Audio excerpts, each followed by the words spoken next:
ஜூலை மாசம் பெண்களுக்கு 2500 ரூபாய் வந்து விடுமா? வந்துடணும்னு எதிர்பார்க்கறாங்க.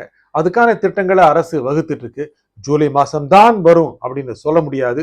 வரலாம் என்று எதிர்பார்க்கப்படுது. நிதி நிலைமை தொடர்பாக வெள்ளை அறிக்கை வெளியிடப்படும்.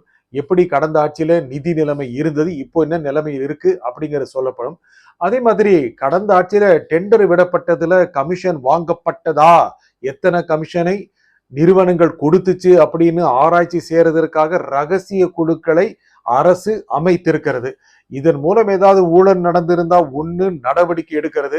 இல்ல அப்படின்னா ஏன்பா 10 கோடி கொடுத்து 4 கோடி கமிஷன் கொடுத்துட்டீங்கன்னா 4 கோடியும் டெண்டருக்கு அந்த வேலையிலே யூஸ் பண்ணுங்க அப்படின்னு சொல்றதன் மூலமாக ஒன்று அரசுக்கு வருமானம் வரும், இரண்டாவது பணிகள் தரமாக நடைபெறும்.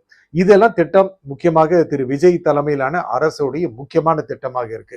திரு விஜய் தலைமையில் தான் அரசாங்கம் போய்கொண்டிருக்கிறது, அரசியலும் போய்கொண்டிருக்கிறது. உங்களுக்கு தெரியும், அதிமுக இருந்து வந்த எம்எல்ஏ மரகதம் குமரவேல் அவங்க ஏகப்பட்ட ஆட்களை தாவேகரம் வந்து சேர்த்துட்டாங்க. C Vijayabaskar, C V Shanmugam இவங்களும் பதவியை ராஜினாமா செய்துவிட்டு தாவேகாவுக்கு வந்துருவாங்கங்கிற மாதிரி தெரியுது. அது மட்டும் இல்லாம மதிமுக எம்எல்ஏக்கள் 2 பேரும் கூட தங்களது பதவியை ராஜினாமா செய்து விடுவார்கள். அப்போனா திமுகவுடைய உதயசூரியன் சின்னத்தில் என்ற எம்எல்ஏக்கள் எண்ணிக்கை குறைந்துவிடும்.